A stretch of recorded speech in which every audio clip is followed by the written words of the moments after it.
Howdy, God Almighty. This is the Sweat Equity Podcast. We're doing a little Mevo live with my friends around the way. We'll bring them in so you can hear the voice. You bring your guests in so the audio listeners can hear who's who. You delegate who's who.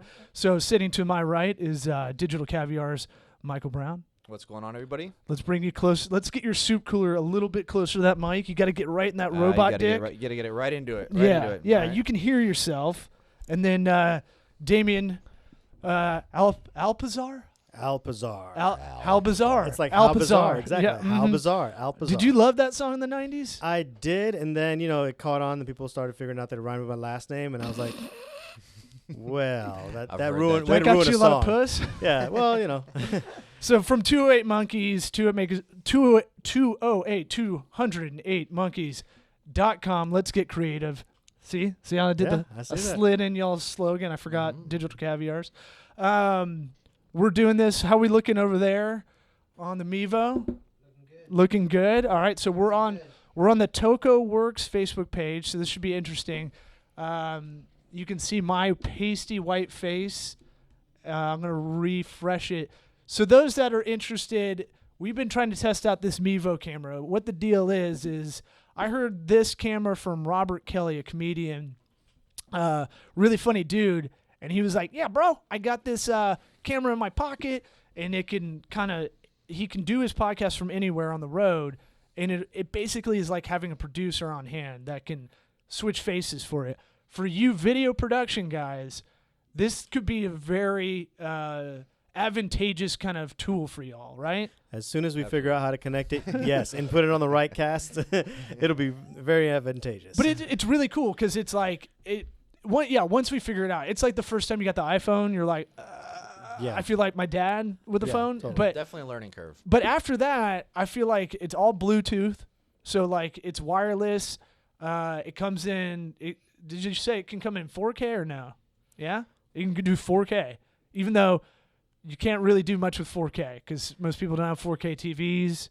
But we'll get there, Yeah, I mean, the 4K is relative. It is a compressed 4K, but it does, it uses that wider frame so it can punch in on the different things. But from a technology standpoint, it's actually a very, very cool concept, and we're still working with it and we're trying to figure out how to use it. But it is cool concept all around. Is it going live? Maybe it went on my personal. I'm looking right now. Mevo is not paying us I've for got this. it on AirPlay. Well, we're totally open to sponsorships. To go. All right. Well, before we get to all that, I don't have it on my page, so it might be on my personal. I'll look at that while I do a little bit of plugs. Hey, if you're listening to this, you're probably listening on Laughable, the Laughable app. That's a comedian's podcast app. So if you like any comedians, who's your favorite comic? Living comic. Go-to is Kevin Hart. Kevin Hart. All right. Hart. So if you can tag Kevin Hart, and you can find out when he shows up on anybody's podcast. So he goes on Marin, he goes on NPR, he goes on anything. He shows up, it'll go, you want to listen to Kevin Hart on this podcast, he's over here. So it's kind of cool. That's the hard thing about podcasts is like you want to follow people sometimes and not the actual podcast. So it's called Laughable. It's on Android and iTunes, and they're kind of an in-kind sponsor. So we're not doing this for any money. I just like the guys that are doing it. It's a bunch of comedians that started it.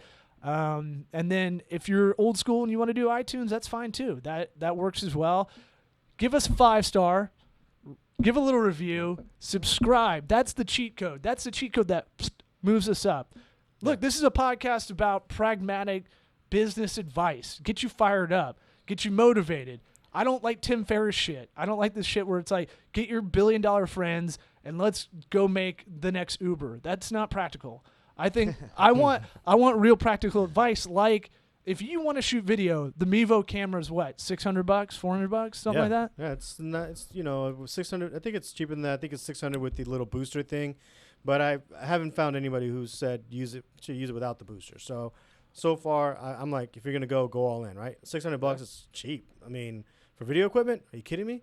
I know, For I know lenses that don't even start at that price. Yeah, for sure. And it's all about knowing what you're going to use it for. You know what I Right, mean? of course. In the podcast world, where you got a self-produced camera back there who could technically plug it in, and you've got follows 3 people, you can't beat that. You know what I mean? Right. And then, a lot of people in general, I mean, even business owners, they want to create content for their websites. They want to create content for their users. They want to create things. And, they can't pull like 4 employees and be like, all right, you on camera, you on switcher, you on lighting. You kind of have to almost run and gun it a little bit. Can you imagine that? I know what you're thinking. You think about that one video. So Hector, who I didn't bring in, Inside. I'm not seeing anything on live. Are we recording on the camera that we're talking about? Well, you said you were going to tell him when to go live. I don't think Oh, you haven't gone? No, I went live. Oh, And I can tell you right now, going like this. Hold on, people. We got technical difficulties here. It says slide to stop. okay. So we're live somewhere. Somewhere out in the ether. Scary. All right. I just don't want it to be on like one of my clients' Facebook pages on accident or something. We're probably still on our Facebook somewhere. I'll have to be like, sorry. I could stop it and then. Keep it. You might as well. Well, I don't know. I gotta find it. It Yeah, depends on where it is. Well, I just get nervous when you mix He stopped it. when you mix personal and you mix business.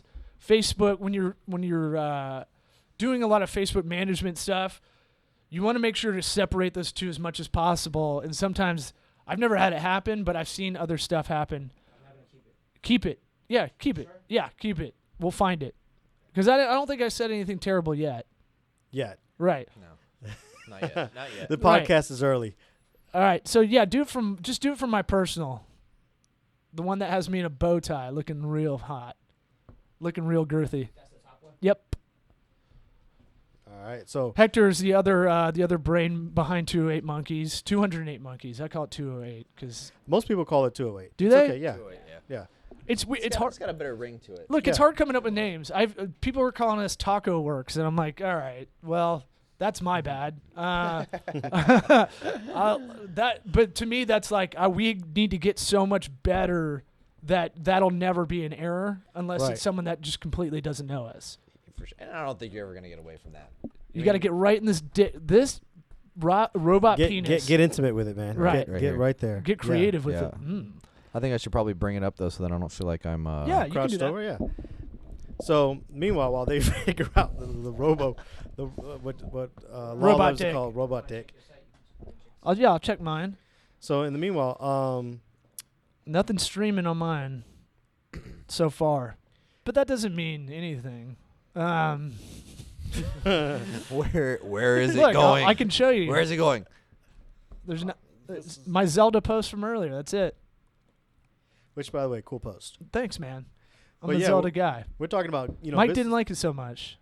I just engaged because I thought it'd make for a more interesting conversation Yeah. if somebody did. For sure. But I totally get the Zelda reference because I would totally watch a Zelda TV show. Yeah, the Zelda series. If you made them a little bit older, don't do what Nintendo did.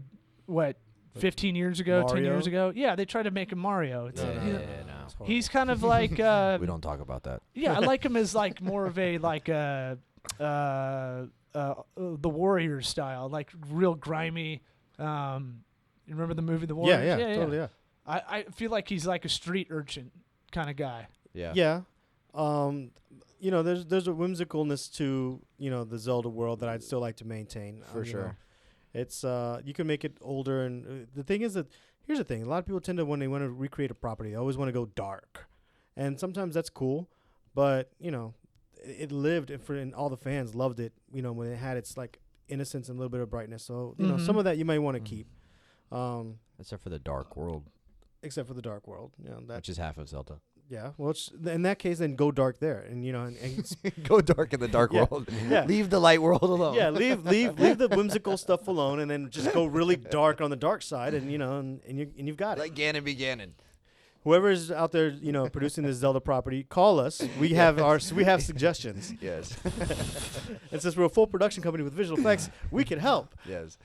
for a cost. I always find it interesting what games really struck with a lot of people, because I feel like Zelda, if you really think about it, I watched like a string of video game documentaries, and it was really interesting because I never really thought about it from the game designer's perspective, right? So it's like, oh, not only are you creating like a movie, kind of more what y'all are doing, right? You're creating a world, but then you have to create this mathematical kind of proposition where it's like, okay, if this then that kind of stuff, where you're basically like you're doing game theory over and over. For sure. So you're creating multiple. It's like choose your own adventure story, but 40 different permutations that you can do, and you have to teach the player. This is the interesting thing.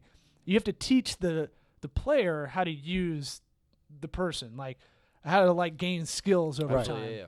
I used to say that making movies was like this synergy of all the different art forms coming together. Mm-hmm. I mean, it was, and it was for a while. It was that perfect balance. But then there's that one next step, and that's what games do. Is games take that same thing, music, art design. You know what I mean? Character building, the whole shebang, and then they put in the factor of probability. Yeah. If I'm gonna do this, then this is going to happen, which now, I mean, it's mind-blowing, some of the stuff that they're doing out there. You know, in the history of gaming, it didn't start off that way. It was more like, Pong and all that stuff. You know, you just had an objective, and it was a very, very, very simple storyline just to give you a cover art. But as games evolved, obviously, you know, storyline became more involved, characters became more involved, and it became a medium of its own. People didn't really take gaming very seriously. And movies was always, and movies is still what you call that golden ticket. But gaming and the game directors, you know, directing the cinematics of games, like you said, the art directors and so on and so forth. Some of them even stepped into the movie world. Look at Deadpool, for example. That was, you know, a lot of games that have been translated over. Deadpool's director from the first Deadpool came from the gaming world. So those skills apply, and more so now. It's a blurred line. Absolutely. Yeah. Sorry, I had to go over and check out. We were holding it down. Where we were live streaming from. Did we figure it out? Nope. Nope. Well, look, we don't know where this is going. For those of you out there watching this, whoever you are, we might not be live streaming. It might just be capturing it, and then we have to post it later. That's what I'm thinking right now. Yeah, maybe we didn't. I would love to see. I would love to see little blue thumbs up. So. I think you gotta get Facebook's approval or something, or maybe for your page. No, I'm as slutty as it goes with all the Facebook stuff for me personally. So I don't think maybe I do have the nope. This is from earlier. No, I do have the filter on like what people can post on my wall personally, but I I allow most of it. I just have a lot of people writing bad jokes on there, and that offends me more than anything. More non-funniness of like, bad jokes are no-go. you guys, I don't know if this is the same in y'all's world for video, but like, or just creative in general, but there's like a lot of hacks. Like comedy has so many hack open micers that you don't want to be a dick to, but you kind of wish you were old school and kind of were a dick to them. So like they wouldn't hassle you as much. But like I get a lot of like weird shit on Twitter and Instagram and Facebook that after a while just start hiding what like they're joke posting. suggestions for you? Yeah, like hey, trying to Law, tag use this one. like trying to tag up your post. So like when you do a joke, you write a joke, you'll have a setup, and then you'll have a punchline, and then you'll try to do a tag, you know, and it's like I like to do it like a machine gun style. Like I'm going to talk about this. There's probably not going to be a laugh for about 40 seconds. Then I'm going to hit you with like here's the punchline, and then I'm just going to keep tagging like a machine gun. It's kind of Ron White style if you really want to break down stand up. Bill Burr do it that way, right? He'll give an opinion that's almost anti to whatever the status quo is, even though I don't even think he believes most of the shit he's saying. But he's giving that opinion because comedy's about contrast. We talked about that. And then he's going to hit you with a punchline, and then it's going to be da-da-da-da-da-da-da-da-da-da-da-da with tags. Online, it fucking sucks because it's just like a bunch. You can't monitor that stuff all the time. You want people to engage, like the Zelda comment. However, when people are just like this guy you met at fucking Groucho's in Cocoa Beach or something that is an 86-year-old open micer, and he's trying to tag up stuff, it's just like, I don't know if that happens in y'all's world as much. Like I feel I'm trying like to think of how that parallels in our world. I guess that would be like if all of a sudden you're like, hey, I wrote this, we're working on a script or something like that, and someone's like, hey, I got a script too, and they hand you this, Absolutely. Maybe this like garbage thing that they, I mean, not garbage, but it is. I shot something on my phone. It's Here it is. it's like someone wrote something like they took maybe 5 seconds to write. They didn't really try to put any thought into it, and plot holes. And that's the thing. I mean, it's all relevant, right? We're all on our own level. I think as you kind of break into whatever you're going for, right. But at least put some thought and effort behind it. You know what I mean? If you're gonna participate in a craft and then try to actually seek approval or put your stuff out there, at least spend a little time knowing. Right. Learning what you're talking about. Don't just be like, oh, all of a sudden, like, oh, yeah, I got a friend that does this, so by proxy, I know how to do it. Well, the thing about what y'all do versus comedy is, like, everybody thinks they have a good sense of humor, which is insane. And then, so, like, everybody thinks they can write a joke. You suck. Right. They're terrible. So, like, but it's like if someone came up to y'all, like, airplane food is like the go-to for like what's a hack topic almost, because it was fucked out in the 90s. Now it's probably funny now again, but for y'all it'd be like if I came up to y'all with a like a America's Funniest Home Video, like dad gets hit in the nuts. Actually, that's kind of funny. Hold on, let me think of something terrible. It's not like a music video style that's already been copied a billion times over, something like that, where you're just like, hey, check out how good this is. And you're like, no, this is not. Yeah, it's not good. It's derivative. You almost want to like encourage the newbie to be like, hey, you know what? You got some skills. Keep at it. This, that, and the third. Sure. But you want to discourage especially the guy who's going to turn around and say, well, I suck, you suck. One of those things. And the worst thing is enabling people who are bad. Yes. By saying like, oh, like, yeah, no, that's awesome. Like, you know what I mean? Like, listen, if you're a professional, first off, you should be open to feedback, right? And like, so don't take it personal. But they're not professional. That's the thing. Well, so that's what I'm saying. Like, it's you guys are doing it. This will dovetail nicely. You guys are doing a user submitted video contest with The Walking Dead and Beamer Con, the BMW car dealership of Sarasota. They're doing a contest to win. So this will post audio wise. This will post on Thursday morning, which means you'd still have at least 24 hours, right? Yeah, which there's plenty of 24-hour film festivals. Thursday. So, and y'all just did a video on how to do fake blood and all that. So this is a bunch of user submitted content. You're literally going to look through what we were kind of just talking about, kind of not prepared at all to talk about any of this, but like you guys are going to look through a bunch of hack shit, right? Yeah, but that's a good thing from a fan standpoint. See, it's different when you're looking at it and you're reaching out and you're saying, "Hey, fans, do your best." You kind of put a filter on, and you look at it and like, exactly, and you say, all right, cool. Let me see what they can do with what they got, But don't be surprised. I mean, we know that there are going to be some people out there that are going to actually, that do these 24-hour film challenges, and they'll get a crew together, and they'll do some stuff. And to level the playing field, we're really looking at the concept. So I guess you could kind of say, hey, listen, you're maybe like saying, hey, you know what, your joke delivery, maybe your timing was a little off, but your concept was there. Like you were there. Like I chuckled. Sure. Yeah, I do that. And if it comes from like an authentic spot, if you feel like someone's extrapolating from themselves, like I like to extrapolate. Well, you do that on your own time. This is a family podcast. Robo dick and all. Yeah, get right up in that robo dick. But I'm saying like, it's hard to. You want to encourage the parts that are good, like any coach, basically. Yeah. Any t-ball coach. And then I always get like low self-esteem and go, well, who the fuck am I to like be like, hey, you're fucking terrible, right? Because I was terrible when I started, right? And I, you catch me on any given night doing stand-up, and I'm still not happy. Or sometimes with clients here for business, sometimes I'm like, God damn it, that was not the best outing, on my accord.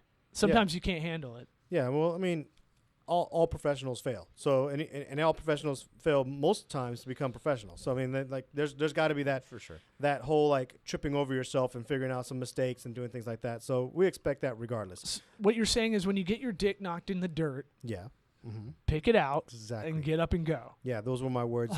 Exactly. See, this is why It's a family show. I have my law translator there. Yeah, pretty much. You kind of worried me just a little bit there because now here I am. Sometimes, I say something kind of funny and we all kind of chuckle. And Law is basically saying that he's just placating the whole time and he's just like, No, "You're not funny, dude." No. He's like, oh, that's I cute. laugh because I'm your neighbor and I'm That's stuck cute. next to you. No, I'm a I snob, like my but extrapolate joke though. You I'm like that. I'm a snob, but no, that's improv. We're picking it up. You go extrapolate. I go, hey, let's do this. I throw it down, you pick it up. That's This is how it what works, right? well, radio improv. It's all about yes and. I don't want to negate. If you say no, but so no, but no. I want to have a good time. I know y'all. I always compare it to the guy that you don't know at a cocktail party that wants to talk about getting pussy like way too quick. Really uncomfortable. So when people find out you do comedy or you do video or something, they want to talk about it, but they way overdo it. Yeah. So it's like, hey, a lot of pussy in this fucking place, right? And you're like, oh God, That's my mom. like I just turned into a feminist, like a hardcore feminist, real quick. My wiener went inside myself when that guy talks to me. So that's all I'm saying is like, how do you get jabronis filtered out in y'all's industry? How do you, and are you in that area where you're like, we don't feel that great we feel professional. You guys have been doing it all over a decade, but like but the part where you're like, hey, you're not ready yet to tell some youngin', how do you deal with that? Or do you? I don't know if y'all have to deal with this. We tell youngins all the Yeah, time. absolutely. I mean, Mike, I know for a fact Digital Caviar has interns and stuff like that out of colleges, and we get interns and stuff out of colleges. So we're actually constantly telling youngins, no, that's not right. Especially since what you do is if you put it in from the position of, all right, cool. So this was good enough for you in school, and now you're in the professional world, and you're not going to get paid because that's not good enough to be paid on. For sure. That really puts a big divide, and I think that's a big divide amongst any craft. Like with comedy, there's a, hey, okay, cool, that's a joke your uncle told you, versus did you take time to actually like craft that joke? You can't take that. Yeah, you can't take that bubblegum rapper joke in front of a stage because everyone else is going to know that joke. Yeah, it's Bazooka Joe, man. Yeah. I got it with baseball cards. Yeah. I would say, how about this? I have a good question for this with y'all working with youngins, and I'll give you an example in my field with the business consulting, so it gives you time to answer. That's what we do in the pro game. Gotcha. I'm learning, man. I'm learning. So I'll say this: all an like, experience. what's the That's what difference we're here for. when you have the kids that come to work for you? What should they be taught in school that they're not? And I'll tell you what. For us, I get a lot of small business owners, want to be entrepreneurs. I don't like that term, but I'll use it anyway. That never get taught anything about like actual business law. Like, here's what you should do: get an LLC. You should get operating agreements. You need an NDA if you're doing anything that has some kind of secretive, intangible kind of project that you can't. You need coverage. Here's how you work contracts out. You work on price, quality, and schedule always. Contracts break down that way all the time. That's how you do proposals too. Yeah. This is never taught, and I feel like it's such a missing link when I'm talking to business owners that are successful. They get it. They get that part. They don't have to be a lawyer. They know enough to talk to their lawyer or understand what's going on, against those that are like so confused that they get frustrated and just run away, which happened 2 hours ago with a former client. So what is school not teaching the youngins? And I'm going to guess it's communication. I think communication's a chunk of it. I think it's a chunk of it. But I from the business standpoint, I don't think anybody really wants to spend the time. That's the problem, is nobody really wants to spend the time to do what we call the boring stuff in our industry, because like what? We're artistic, right? So we want to get into the grind of it. We want to get into the creative development, and we want to get into the storytelling, and we want to turn the cameras on, and we want to shoot, right? Yeah. But nobody wants to do the business. Nobody wants to pull the permits. Nobody wants to read the contracts. Nobody wants to negotiate talent contract. You know what I mean? That's the stuff that nobody wants to do. Nobody wants to talk about money. Well, you know what I mean? because people don't want to talk about money because they don't feel confident in what they're pushing, right? Of course. Because that's how I felt therein a lies the long time problem. ago. Because I was like, oh, I don't even know. I can't justify what I'm charging and feel comfortable with it. Now I can go, look, I've done the market research. I know how much my per hour cost. I know my For marketplace sure. cost Absolutely. because I've worked at 5 other places before this, and then I actually did the research. But I'm saying, like, what could a kid do that's in art school? I mean, where do you find guys or gals? Everywhere. I mean, you get them. I mean, yeah. I know art you all schools- look at art college. Yeah, art colleges are definitely a great source, but also, you know, there are people that are just in the field. Just recently, a friend of ours, good friend of ours, just started doing PA work, and we've been telling him, dude, you'd make a great PA. You know, he listens, he's on time, he's respectful, he's a hard worker, and I'm like, dude, you could make actually more money just being a PA, and that's Yeah. only a production assistant. That means go get the coffee, go move this, go do that, and What does that dovetail to? Like a second director kind of thing? Or? Opportunities and anything. It's like getting your foot in the door, that is learning all the different positions. Well, just generally, you're gonna rehire people that you already know work. right. Because Absolutely. it's 9 times more expensive to hire someone than hire the same person or whatever. But like, or new hires 9 times more expensive, right? People don't want to look for a new person every time. No, Nope. they don't. So like, that's a That's your- general that's your- business management, but on video production, filming, all that stuff, it's the same logic. No. Like, if you're good, if you're well versed and listen and actually just execute what you're supposed to do. My foot. What's? Oh, okay. Yeah. Well, yeah, that charger does suck. I was trying to think of something funny and I couldn't do it.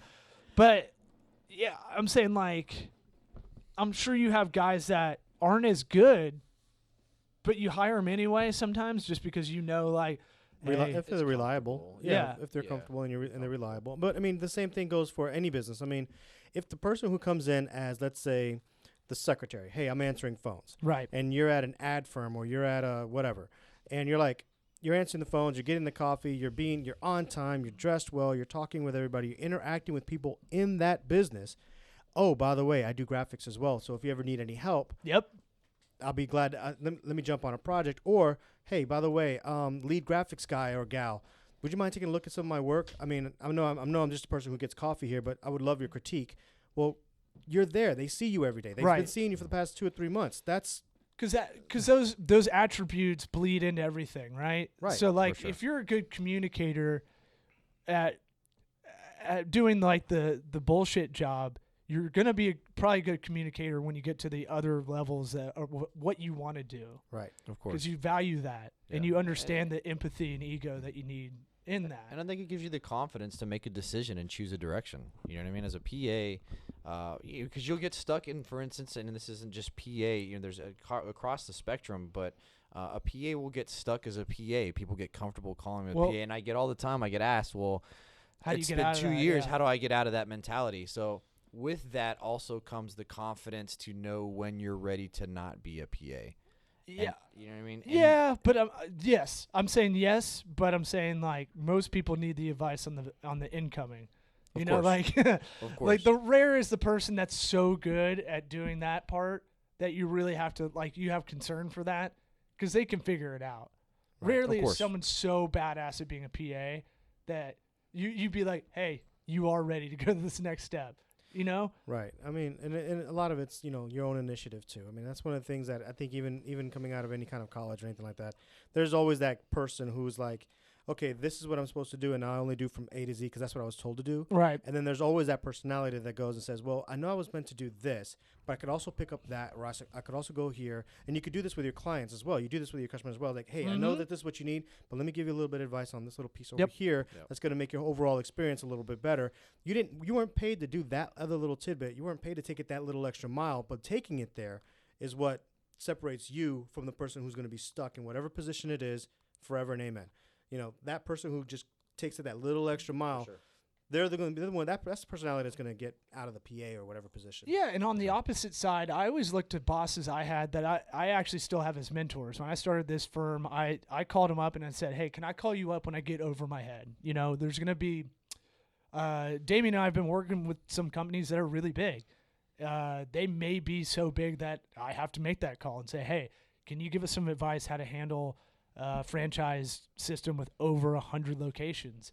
That's a lot of stuff. Mm-hmm. Although it all plays out the same, it's still like there's stuff we don't know just by not being old enough and just not, you know. Of course. So, of course. like, but I always think about that former boss being the leader that does things on his own. Like, he's a millionaire a couple times over, and every time we were going in this location, we had property management over, he's on his hands and knees like, why is the trim terrible on the paint job on this wall? And you're like, what? Who's going to see that? Doesn't matter. It's very detail oriented. And I always think about that. I was like, that guy could tell me to get on my knees, but also get down and check out all the trim, and he could fire me on that basis only. So there's also that leading by example too. Yeah. That's really tough, but because you have to be cognizant of doing that. I don't think he was. He's just really anal. That's just him. Yeah, but that's what made him successful. That's the guy who's calling you with the financials every Monday morning, like, hey, why are we spending too much? And you're like, what? And you're caught off guard. It keeps you on check. So we have to do kind of a circumcised version of this podcast because I may or may not have to go pick up my fat baby son. We've got about 4 minutes. What pragmatic advice would you give to someone that wants to break in to video production, film production? It could be what we've talked about or just something completely different. I would say first and foremost is just do anything you can to get on set. Yeah. Do anything you can to get on set casting and learn. couch. Yeah. Exactly. Hey.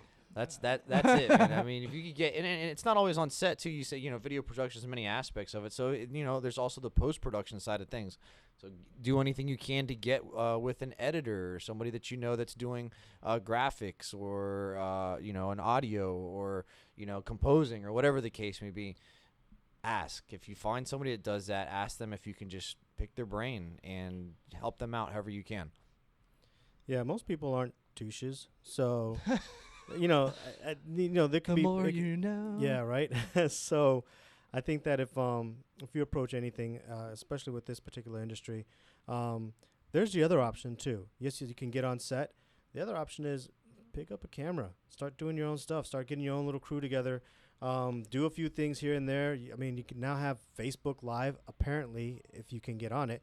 You now have YouTube. You now have a bunch of stuff. You could do your own stuff. And then if you do run into that one person who goes on set, you can be like, hey, look, I've been doing my own thing. That shows initiative, too. A little initiative helps. Mm-hmm. So do whatever it takes to get around the people. You always have to, I guess you got to circle yourself around the kind of people that you want to be with. You know what I mean? Yeah, I say proactively try to surround yourself with proactive people.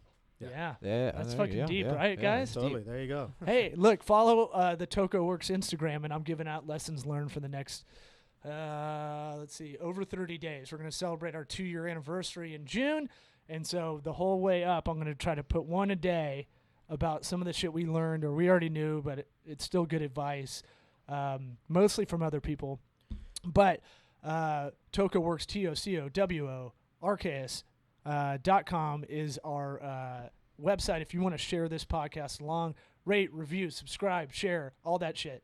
Anything else? 28monkeys.com, digitalcaviar.com. We also want .net. Yep. We definitely want to plug that BeamerCon, and I will say this, that thanks to our collaborative efforts here, we are getting ready to release our own webcast show, The Rap Party, this Thursday. Actually, by the time you guys are listening to this, you could actually stop listening to this. Double back. Go watch us live if we can get it up there. Well, look, if you want to see it up there. if you want to see a softer version of Manny Ramirez hosting a show, you got Damian right there. Boom. Yeah. Well, that's a quick Dominican hate. Okay, Hector liked it. All right. I don't know baseball. Baseball? He was the guy with the dreads. I'll show it to you. He played for the Red Sox. All right. That's That's it, man. Didn't they compare me to the guy from the county? Oh, that sucks too. Adam Jones. Yeah. I used to work out next to that guy in Santa Monica. All right, gotta go. Peace.